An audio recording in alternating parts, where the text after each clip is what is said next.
Walk that walk, talk that talk, walk that walk, talk that talk, walk that walk, talk that talk. This is Walk the Talk with Michele Fiore and Brian Wilson, a conversation about what's really going on in politics in Nevada. Now here's your hosts, Michele Fiore and Brian Wilson.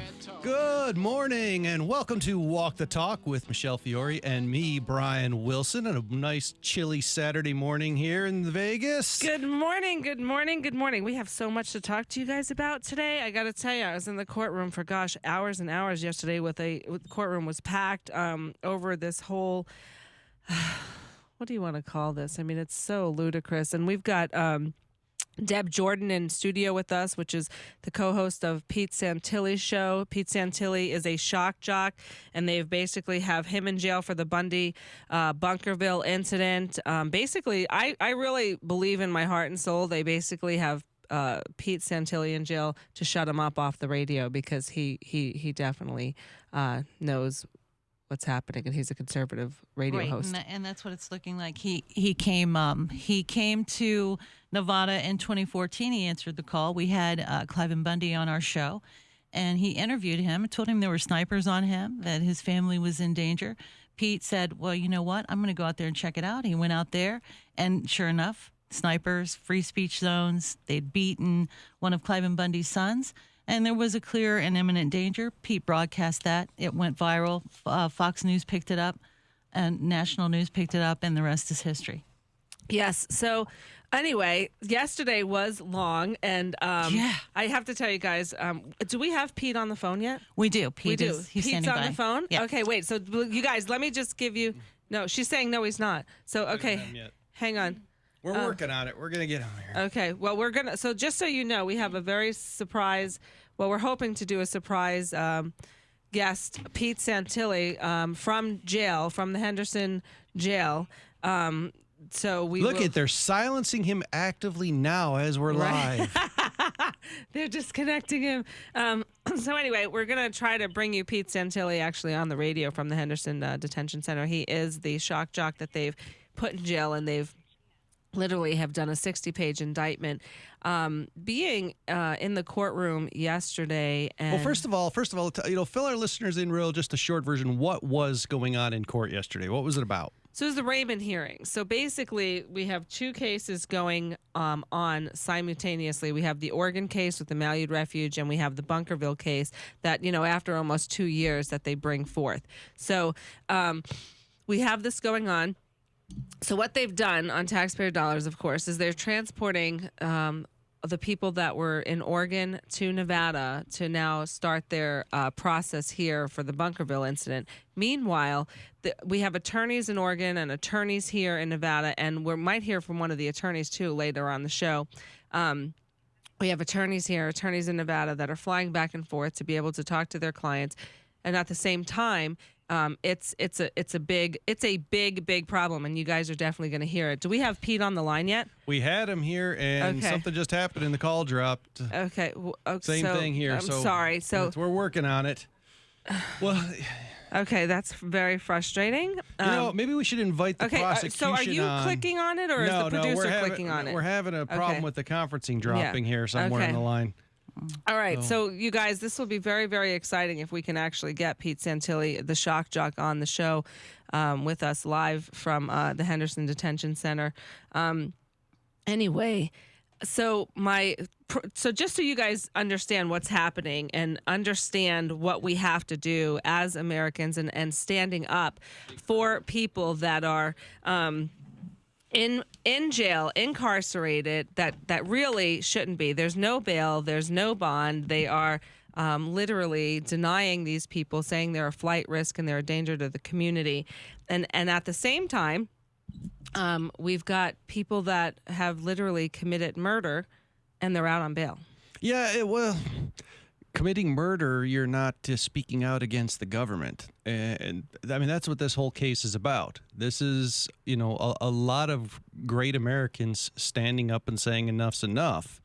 And that's just not acceptable in Harry Reid's Nevada. Mm-hmm. They're not. It's not going to be tolerated. To voice your opinion, to say that we're not going to get pushed on, we're not going to get walked on anymore, and keeping all of these men locked away in solitary confinement. It lets the feds control the narrative, lets them tell whatever stories they want to tell, and doesn't let the other side of the story get out. But here's my biggest concern, Brian. When we look at this, first of all, we have to go into jury nullification, because I'm going to tell you right now, as an assemblywoman and sitting in our House here of Representatives, we have New Hampshire that just passed a bill, and it was HB 1270, which now makes it mandatory to instruct juries about what jury nullification is. Well, and for those who don't know, I mean, jury nullification is, let's say that you're a member of the jury and somebody gets charged with some ridiculous law, because as we know, there's all kinds of laws on the books that were passed with good intentions that the government then later comes along and twists the original intent of that law and charges people with the crime that really wasn't what the original law was about, and just tries to use it as a loophole or a catch-all. You know, I mean, disorderly conduct is a great one the police love to use. You know, you're making too much noise in public, or you're doing something that that they don't like you doing for whatever reason. It may be perfectly legal. You might be standing there with a sign protesting something, protesting a business, doing whatever you want. There's nothing they can charge you for.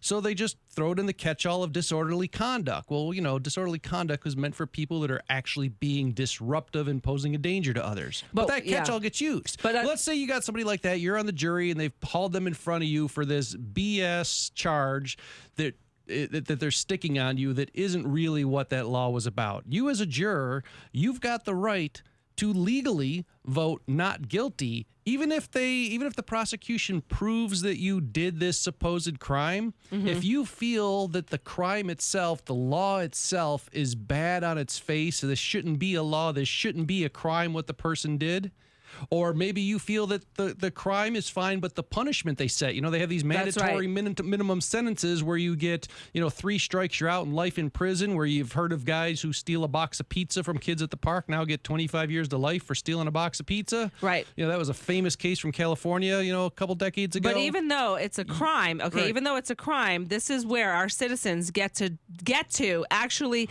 make the law and say, no, you know what?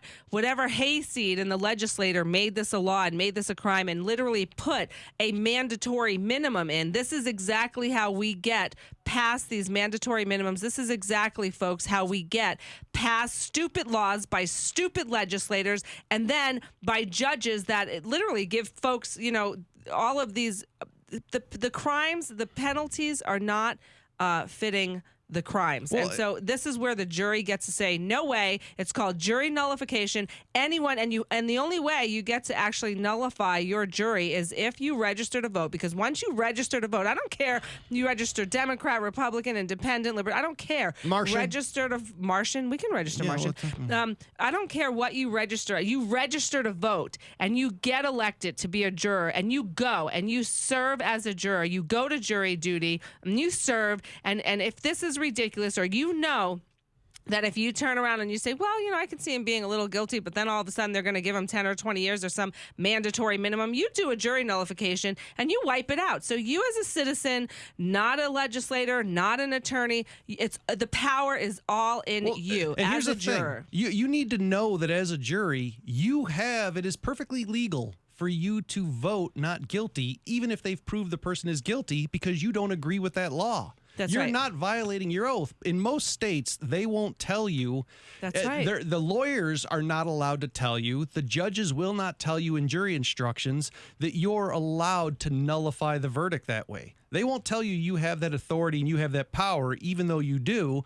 They've made it criminal for the lawyers or anybody involved in the case to tell you have that power. You need to just know it going in, and it's up to you to guess. Because when it gets to the end of the trial, what basically happens after all the evidence has been heard, the judge will then take the jury inside to them and give them instructions going, hey, basically, if you feel the prosecution has proved its case beyond a reasonable doubt, you must vote guilty. If you feel they haven't proven their case beyond a reasonable doubt, you must find not guilty, irrelevant of your personal feelings. They don't tell you you have the right to go, I think this is a bad law in the first place, and I'm going to nullify the verdict by voting not guilty on That's right. purpose because it's a bad law. And then in most places, they're not allowed to tell you that. They're not. Because they don't want you, the people, to know that you actually have that authority, and that authority you and have power. that power as a citizen.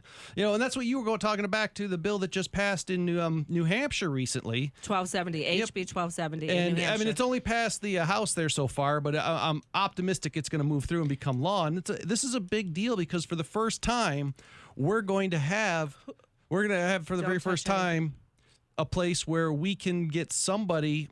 So do we have Pete Santilli on the phone? I think we just got now, him on. Who's going to put Let's him on, see. the producer or?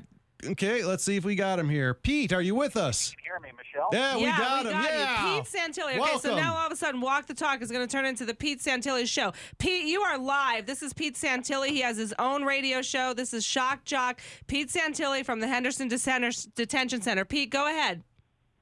You know, a shock jock extraordinaire. You know, also at the same time, in all fairness to the listeners, your listeners that may not have ever heard of my name, I cover some very controversial topics on our show. 9/11 cover-up stuff, Benghazi. Where could they see your show, Pete? You can go to the PeteSantilliShow.com, and then also, you know, we've got a lot of our archives on YouTube. You can go back and listen to again, the very controversial topics, like going after the FBI cover-ups, you know, JFK assassination stuff, TWA Flight 800, which they don't like that, so that's why I'm in jail right now. Yes, you are in jail. You know, but like land issues, for instance, they don't like when I cover, you know, issues like that. The U.S. Constitution exposing that, they just hate that. So here I am sitting in jail. Well, you know, the nice thing is we're going to keep finding ways to make sure. And I mean, you know, with all the people and all the supporters you have, Pete, you know, you might be behind jail, but they haven't shut you up yet, and I don't think they're going to. And we're just literally giving all of our listeners an education on jury nullification. I have to tell you that. And in New Hampshire, they just passed HB 1270 to where now it's law that the jurors have to be notified what jury nullification is, and they can actually practice it. That is awesome. There's a lot of things that need to happen. Education is really important. I appreciate, you know, everything that you're doing, Michelle, you know, day and night, of course, and your co-host by putting that out there.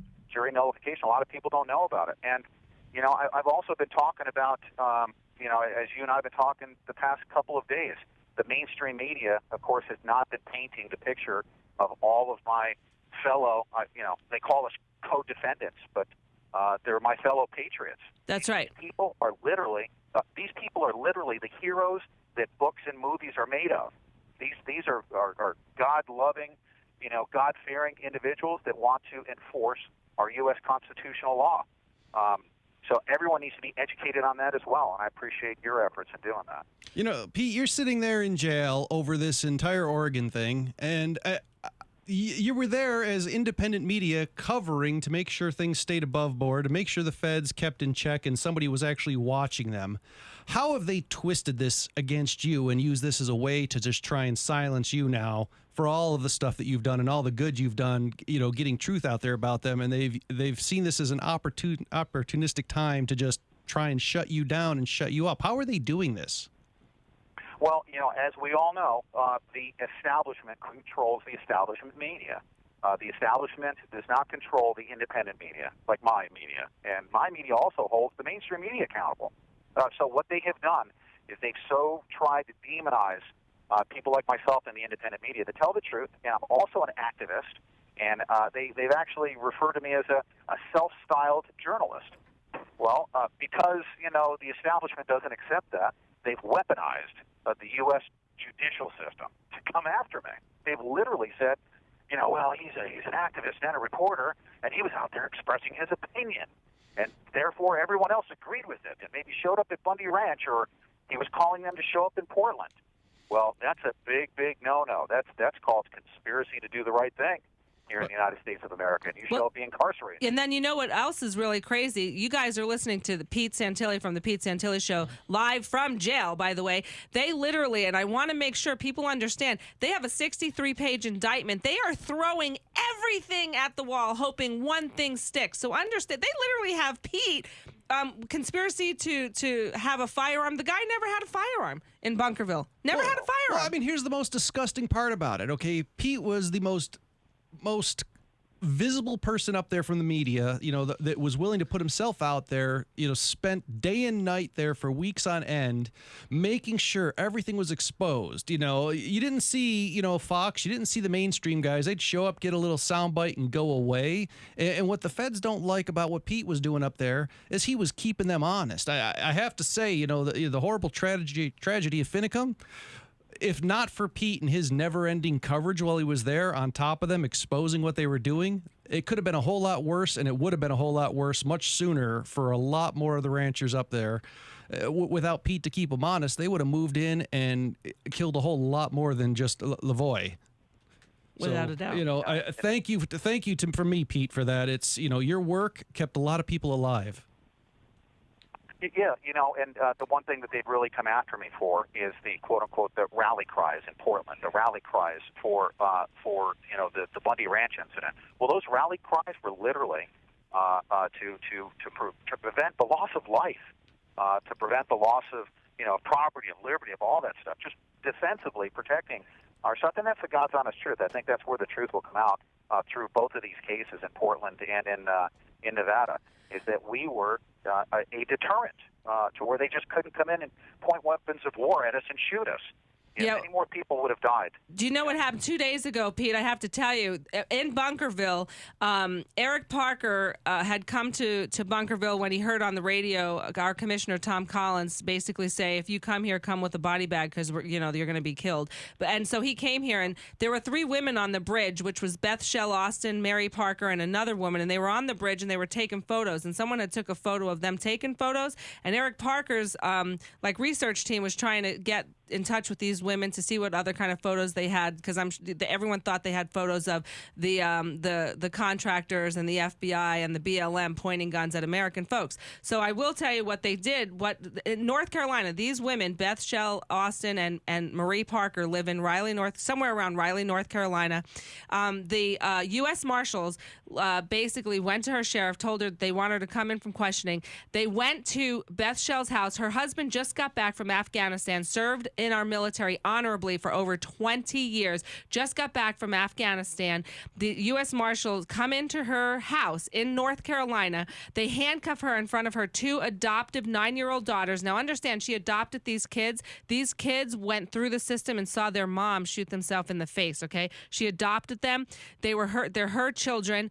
The U.S. Marshals took her in while her husband was trying to console the children, hold them, 2 days ago. Hold them. U.S. Marshal takes a gun, points it at the husband's face in their house 2 days ago in front of these 2 9-year-old kids, takes Beth Shell in handcuffs out to the car, says to the husband, don't move or I'm going to shoot you in the face. Literally, this U.S. scumbag marshal said this to her husband in front of the kids. I'm so disgusted, Pete, at this behavior. This is not America, and elected officials have to rise, have to demilitarize these people or train them in, decent common courtesy. You're going to point a gun at a man who served your country honorably for over 20 years. I guarantee you this U.S. Marshal that was in North Carolina that did this to this man and this family never served his country, because that's not how we act. That also reminds me of when Bundy Ranch was escalating, the 9th, 10th, 11th, and Daniel P. Love on the 11th said, well, you better have more people than you got right now, as if he was ready to slaughter us all. Yeah, well, you got that on recording, too. Yeah, got it on recording. He said, you better have more people. Well, I literally, after that meeting, I said, oh, my goodness. I said a prayer. I said, please, God, send us more people, unarmed. We were going to Yeah. have men and women go to the gate and ask for the cattle back and free up the land. Well, I want you, They're gonna have more people. So let me tell you what these feds are doing. So basically, they take Beth Shell Austin, they take this other patriot woman that just came down to find out and protest what was happening in Bunkerville, Marie Parker. They scared Marie Parker in North Carolina so bad she shut her Facebook down. They literally took this woman, arrested her, and then released her. Like there was no charges. There's no charges on these women. They literally came to Bunkerville to protest, had a camera, not a gun, took some photos. And the U.S. Marshals basically were afraid that maybe she had photos of them pointing guns at the American people. So because we're changing the narrative here, folks. My new goal is organizing America and shutting these prisons down that have men in there that should not be in there. I mean, we have bad guys, great, keep them in prison. But we have guys that are incarcerated that do not need to be there. Oh, absolutely. I'm actually meeting them, and it's that's another part of the story that will be told when I eventually get out. Is the people I'm meeting? So many of them, Pete, here behind bars in Portland and oh, go ahead. I'm looking at my notes. You need to share with the listeners while we got you on phone about this public defender that was horrible. What he did to you. His name is Josh Tomshak, Tomscheck. Basically, he got assigned to you and he left you in solitary, left you in the hole, lied to you. We checked him out on Pacer. You got to get that out. What happened there? He's actually in a rotation. I guess in the federal system, it's not just public defenders. They have a rotation of even private attorneys. Supposedly, he's done some pretty good marketing here in the Las Vegas area, and I guess he takes high volumes of these cases, from murder cases to he's an ambulance chasing personal injury attorney. Well, this guy ends up in the rotation to pick up my case. But Michelle, here's what's happened with this guy, and I had to fire him as a result. I've lost 3 weeks of my life because this guy didn't even bother to come and see me immediately after it was assigned to my case. He did absolutely nothing on the case at all, and I don't know what he was intending to do, but the 2 times he came to visit me is because I threatened to fire him. Finally, I had to, because ultimately this guy lacks the integrity to be on a case like this. As you know, all the patriots that we're associated with are honorable, honest men. Yeah, all of you guys don't even have a speeding ticket, and half of you served our military honorably discharged. Yeah, that's exactly right. And somebody like that essentially he lied on 3 separate occasions to not just me, but my attorney up in Portland, who's one of the best attorneys that I could ever ask for, Tom Cohen. But he lied on 3 separate lying. This is to his client, telling me that he had filed some motions, and when in fact he had. And we verified that with Pacer, right? So understand this attorney is sitting there talking to you, telling you filed motions. You have your partner, Deb Jordan, check on Pacer to then find out he didn't file these motions, and then you question him on it, and he admits that, yeah, he lied to you. Well, he did 3 things. He didn't open up the case files that Tom Cohen had prepared for him for over 2 weeks. He lied about filing the motion, and then he. You have 1 minute left. Michelle, I could call back in. Can I call back in? Yeah, absolutely. But keep talking for your 1 minute. This is the jail system, folks. Yeah, as we get disconnected here. So this guy on 3 separate occasions lied. Here's the conspiratorial side of me. You ready? I have to say it. Yeah. One of 2 things has happened. Either this guy is just so busy that he can't attend to my case, or secondly, I have to think about this. Could anybody do this intentionally to cause me to be in jail for 3 more weeks? Oh, without a doubt. I'm looking for a release hearing. They can assign you. They can definitely assign you bad attorneys that they know, that don't care, that don't do a good job, that just accept cases for a paycheck. Absolutely, they could do that. Yeah, Pete, when they cut you off. Believe it or not, you know what? When we got into court, this is an interesting bit you may not know about. He was awfully chummy with Mr. Myrie when he got into court. Shook hands with him and gave him a little wink and a nod. Thank you for using Securus. Goodbye. Okay, the caller has hung up. Just so you guys we know, lost Pete, but we'll get him back. Just right so you know after who the break. Mr. Myrie is. Just so you know who Mr. Myrie is. Mr. Myrie is the guy that she was talking about that was flailing his arms and he's the prosecuting DA on this case. Yeah. So, here's the thing: you have the right to counsel.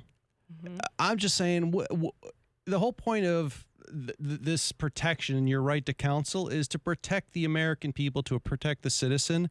How did we get to this place where it's so uneven, where the government side of the argument, the government side, has never-ending resources provided, but the side of the people, the ones that are supposed to be protected, the ones the Constitution is protecting, get this limited resource that's overworked, stretched thin, and it's really supposed to be there for our benefit to make sure that the government isn't rolling and steamrolling over us citizens. We need Congress to step up and make it national, that the resources have to be balanced across both sides of the argument, that the feds can't throw millions and millions and millions of dollars at you and then hand you a defender with a $100,000 budget. That's just not fair. No, but, I concur. we have the music. We'll be back in 4 or 5 minutes. We're going to try and get Pete back on again. And we're also going to have Mike Arnold, one of Ammon Bundy's attorneys. Hopefully he'll call in too. Okay, so you guys stay can tuned get the and scoop. much more to come. We'll talk to you in a minute.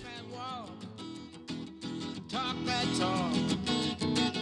Walk that walk. Oh, talk that talk and walk that walk.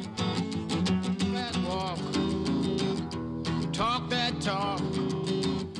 Walk that walk. Talk that talk.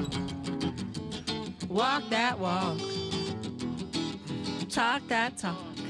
I'm not singing with you. That's just scary, scary, yes, scary. well, welcome back. I was just telling Brian in our break, Pete Santilli, the Pete Santilli Show was brought to you live by Brian and Michelle here at Walk the Talk, because I have to say, I'm just so excited that we are able to uncage his voice for a few minutes, and we're going to try to get him back online here in a minute.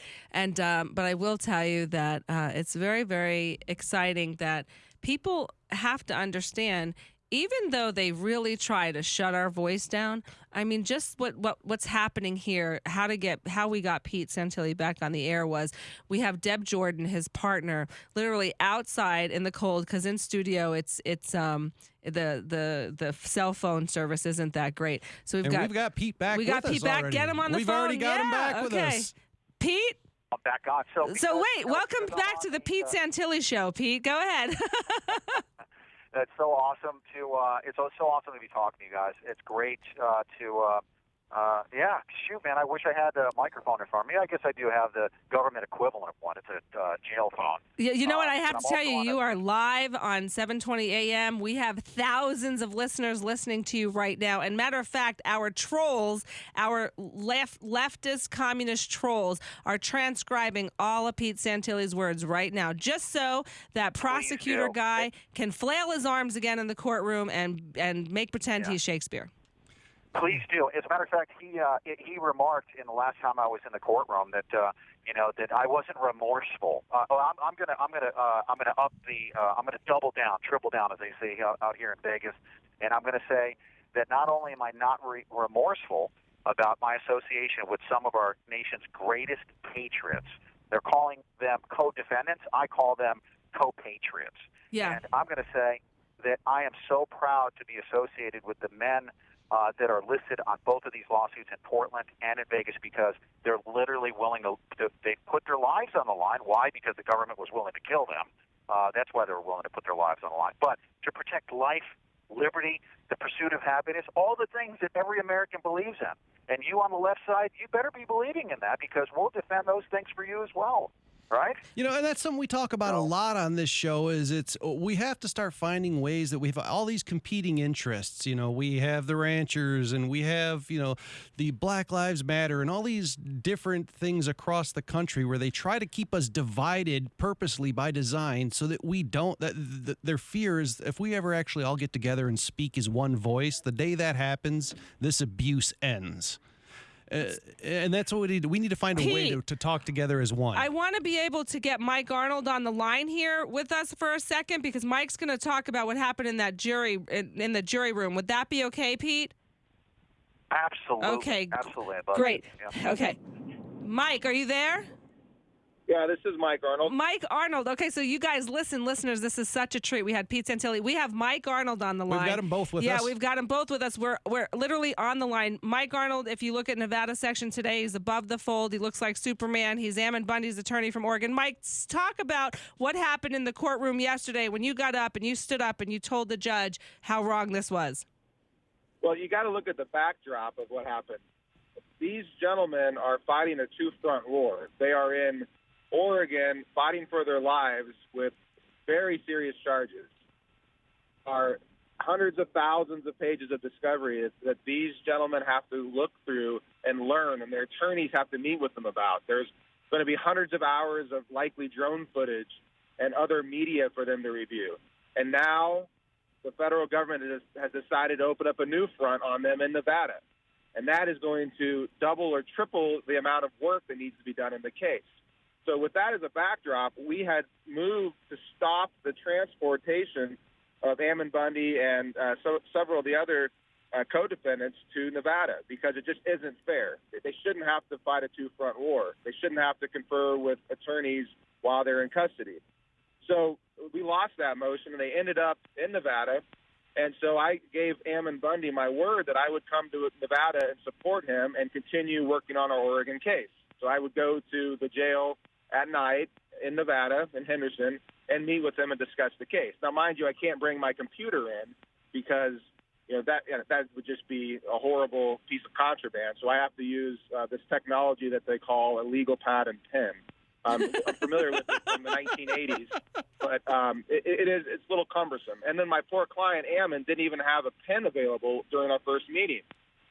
Because, of course, I'm sure the U.S. government is hamstringing themselves without computers and without writing pencils. That's right. But in any event, we get to court, and I sit back in the gallery to support Ammon and his family while Dan Hill, his incredible Nevada lawyer from Las Vegas, is up there representing him. And I was communicating with Ammon before court and trying to coordinate a unified strategy amongst the co-defendants. And I wasn't outside, apparently, when the U.S. Marshals explained to the public, to the non-lawyers, that the public couldn't have cell phones on in the courtroom, which is very customary for attorneys during court to doing research on their phones and checking with the office. It's pretty standard. In any event, I look down at my phone in the middle of court while literally Ammon Bundy is in court, and I see an emergency message from my office that the court in Oregon at 3 o'clock p.m. had ordered us to file a secret document under seal ex parte in support of a motion that we filed, and the deadline was 4:30. So we got an hour and a half, and my client would not even have the opportunity to review it because he's literally in court in Nevada. This is why I complained and asked for them not to transport him to Nevada, because he can't be in two places at once. That's so right. I'm furiously, frantically texting what needs to go into the affidavit, what needs to go as the exhibits, trying to coordinate Oregon from the Nevada courtroom. And I wasn't about to stand up and push through all these people that were watching and interrupt the courtroom because I'm just silently texting. And a U.S. Marshal comes up to me and orders me to leave the courtroom. And I said, I'm sorry, sir. I represent Ammon Bundy, and I'm actually working on his case in Oregon right now while the case is going on here. He says, get out. You're out of here. And I tried to explain to him again politely. And so I said, okay, he's giving me a lawful order to leave the courtroom. This gentleman from the executive branch, the Department of Justice, basically has ordered me to leave the courtroom. So I did, and on my way out, I stopped, and I wanted to make a record because our Oregon court has said that we haven't been able to show anything but speculative prejudice to some of the demands that we have made in Oregon. So I had to stop and say, Your Honor, just for the record, I've been ordered to leave the courtroom basically for working on Mr. Bundy's Oregon case. And I left. And, there's no way you're going to tell me that in a high-profile case like this, the Oregon courts did not know that you were actively going in front of the Nevada courts at this time. And this is nothing other than them trying to handicap and take advantage of the two-court system. Well, then you want to know, so understand, Mike Arnold literally went into the courtroom with the other attorneys before they allowed the public into the courtroom. So when he wasn't told that he couldn't have a phone, period. He's an attorney for Ammon Bundy in the courtroom. courtroom. Can I interject? Yeah, Pete Santilli. Yeah, everyone needs to know this too, and I'm sure that Mr. Arnold can add to this. It goes so far as the Department of Justice knowing that they were bringing two humongous cases against us. It goes as far as the Department of Justice knowing that these cases were brought against us, and it's almost impossible to get a fair trial by having two major trials like this going on. Right, but then another thing that no one has brought up and no one actually knows, because I was sitting to the left of the courtroom and the family, and Mike, you were sitting to the right. While I was sitting there, one of the U.S. Marshals, the female U.S. Marshal, she was sitting right behind the defendants, and she was sitting there texting the whole time. She was sitting on her phone, looking down, texting the whole time. And that particular female marshal, when they took the five out, I talked to Ryan Bundy this morning before the show. That U.S. Marshal literally instructed the other male marshals that Ammon and Ryan Bundy were pieces of blankety blank, and they don't deserve to be treated fairly. This is from the words of them. So understand, this is not okay. I'm going to be talking to our director of U.S. Marshals here. He's a really great guy. I can't even imagine him allowing this behavior if these are his marshals under his jurisdiction or if these are marshals from Oregon that transported them. I don't know. But I will tell you, thank goodness for the male U.S. Marshals, they did not listen to her. Don't you think that being chained to a bench for 11 hours is you don't think that's fair? Oh, my God. Talk about that. Please, Mike Arnold, please tell the public what they did to Ammon Bundy. Well, Ammon Bundy, he flew the quote-unquote Con Air, over to Nevada, very super secret trip for these ranchers and businessmen because they're some incredible threat to the United States government, according to the government. And they get to the Henderson detention facility, and apparently there was no room at the inn. So they chained Ryan Bundy and Ammon Bundy to a bench. And it's a way that it couldn't even stand up and stretch. And they did this, I believe, about 6 to 8 hours for Ryan, and then Ryan was moved to a room. And then by about 3:30, 4:30 in the morning, there's no clocks in there, so they're just kind of guessing at time. It's like sensory deprivation almost. And they eventually, after about 10 to 11 hours, put Ammon into solitary confinement. And I was able to meet with him the next day and find out that he was locked in a room for his own protection, allegedly. And I have the document, and I'll share that eventually on Facebook, that says he's in quote-unquote segregation, which is a euphemism for solitary confinement for the hold. And he's in there for his own protection because this is a quote-unquote high-profile case. So thank you very much for protecting my client, but no thank you. He doesn't need it. He was in a cell all day long and watching the other inmates walking around doing their thing, and they forgot to feed him lunch. Yeah. And so he had to bang on the door, finally got the attention of another inmate, and had to use sign language and make a motion like he's feeding himself and then shaking his head, and the guy communicated back, oh, you need food. And so he had to run out and stop the folks and get them back to feed him. Yeah. So, these are like basic fundamental human rights that are being ignored, which is always why it surprised me why the left, why the liberals aren't running to support these gentlemen. I mean, disagree with what they say, disagree with their position on the Constitution, disagree with their tactics, but just help them fight the injustice of the federal government. Thank you, Mike. That is exactly, you are exactly right. And I have to tell you, as I am an elected official today, and as I run, and as we get into Washington D.C., one of the first bill I am basically going to put in place is the jury nullification that is mandatory, that every court across America has to educate and teach the jurors about jury nullification.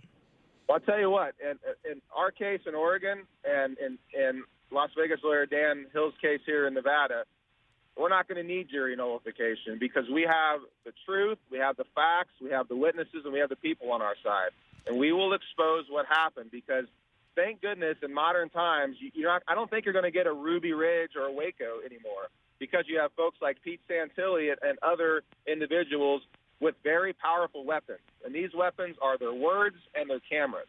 And that is what is going to set these gentlemen free. Yep, I agree. I so agree with that. And understand why Pete Santilli is in jail right now is because they're trying to shut him up. But we've given him a platform, so Walk the Talk is hosting the Pete Santilli Show live from prison. And also, we have to give credit to the people that are coming awake, like my listeners, our listeners, people in the Patriot community that are turning to independent media for the truth. It's we, the people, that are coming together, saying, you know what, we're going to shun the mainstream media. They're not telling us the truth. The judiciary is screwed up. The corrections, the prison industrial complex is messed up, and we, the people, are coming together in independent media. Discovering the truth and sharing the truth. So, that's right. And I have to...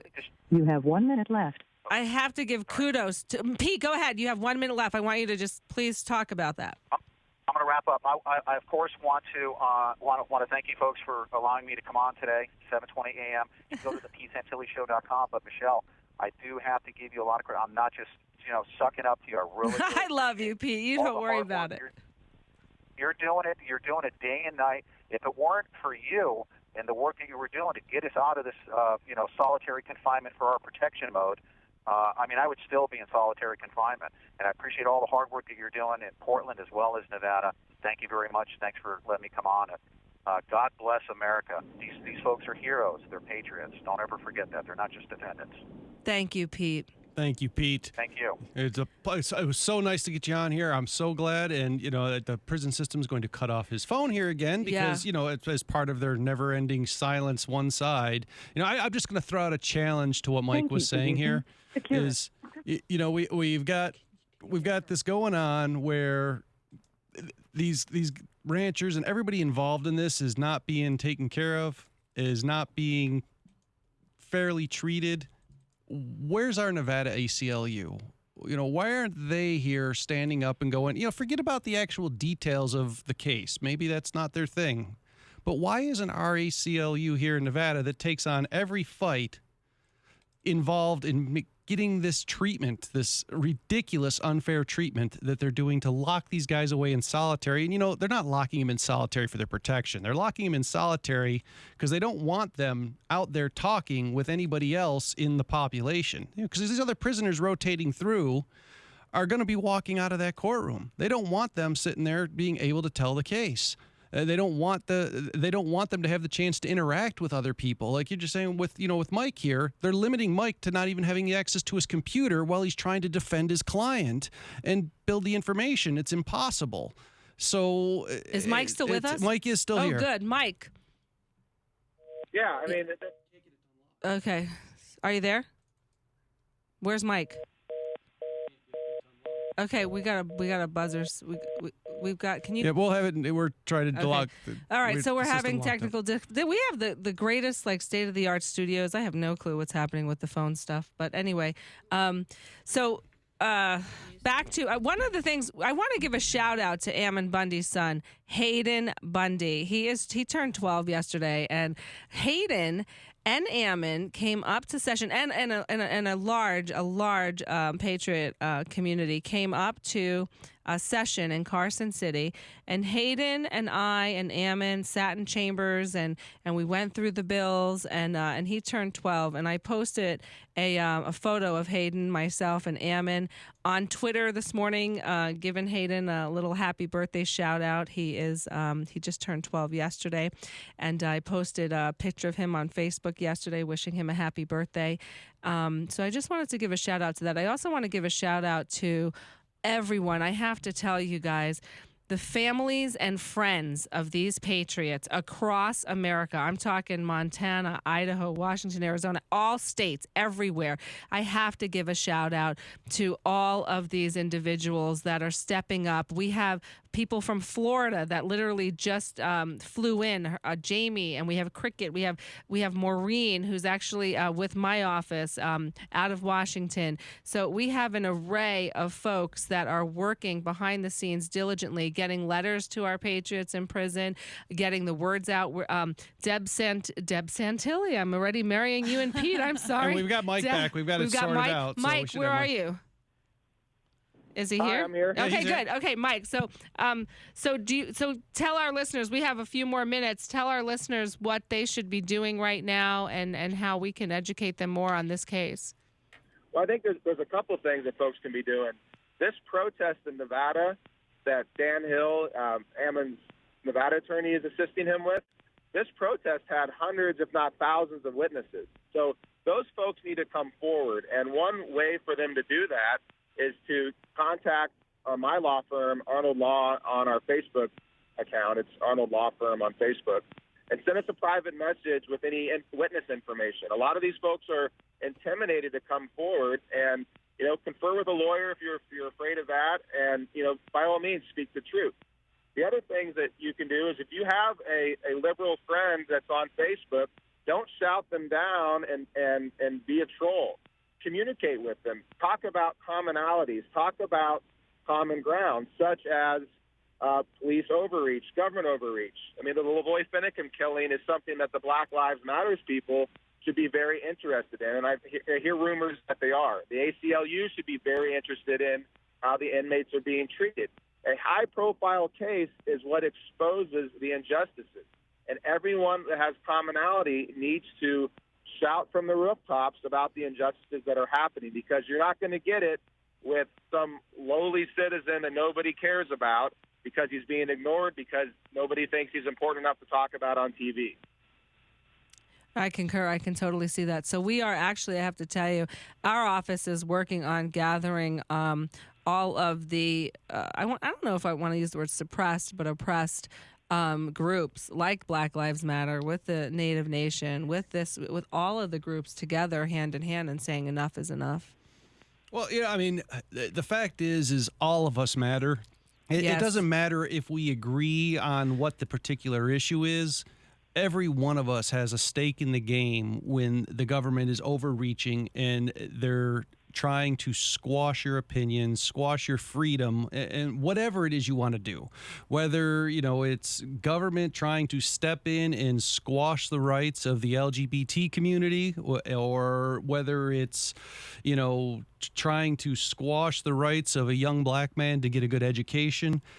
Every time the feds get involved, every time they step in and try and dictate what's going to happen in our lives, all of us are hurt by that. And unless we start standing together and screaming enough's enough, maybe we don't vote for the same candidates. Maybe, we have some different upbringings, different religious beliefs. But what we all can believe in, what we all can share, is that what makes America great is being a free country. And we're a far, far walk from freedom that we once had here in America. And it's anything they can do to try and stamp us down and shut us up and take that away from us.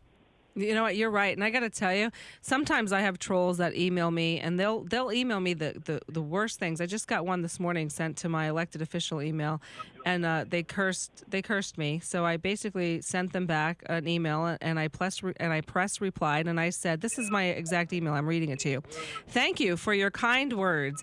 I will continue to fight for your First Amendment right to be able to say such kind things. Have a great weekend. Respectfully yours, Michelle." So I mean, that's what? You want to curse me? Go right ahead. You want to troll me? Go right ahead. And guess what? Even as evil as you are to me, I'll still stick up for you to be able to say those things. So, Mike, we've got, about just 3-4 minutes left here. What else is there that you wanted to cover that we don't want to make sure we don't miss anything important before we run out of time? Yeah, I mean, the suspicious thing about the Nevada case for the Bundy family is the timing of Cliven Bundy's arrest. Keep in mind that my client, Ammon Bundy, did a call for action amongst elected officials to come to Oregon to educate and to talk about the injustices that were happening. Cliven Bundy was flying out to be a part of that. While Cliven Bundy was flying into the airport in Portland, Michele Fiore and I were racing across the sagebrush. Oh, we might be having a little cell phone connection with you there, Mike. He might be, because he's on his way to Bunkerville right now. Yep, we may have lost him, or maybe his phone will pick back up in a second. We'll see if he gets us. I hope so. But what Mike was saying is Mike and I were racing across the sagebrush to Burns, Oregon, to save the last four, Sandy and Sean and David Fry and Jeff. And so we were rushing there. And as Cliven landed in Portland, I was supposed to be picking Cliven up from Portland, and he never. Well, he landed, but then the feds got him from getting off the plane and took him out of a window. Is he back on? Nope, we've lost him. He lost signal. Yeah, so he lost signal. But we've got Steve that's been holding for a few minutes here. Okay, let's get him on before we head. Steve, before we run out of time, we got something you wanted to say about the ACLU. You there, Steve? Yeah, the ACLU doesn't want to help because there's no money involved for them. When the ACLU steps in is when Al Sharpton and the big people come in and donate to them. And because there's no money involved for them, they don't want to show their faces. You know what? People. I think you may have just pulled the blanket off and shown a little light on exactly what that organization tends to be about is, let's only get involved in the cases that'll bring donors out of the woodwork. And that puts them in the spotlight because this is about defending America. Oh, well, the ACLU is supposed to defend America. Well, no, the ACLU doesn't defend anything but their fat pockets. You know what? That's a great call, Steve. And thank you for bringing that up. I appreciate the call.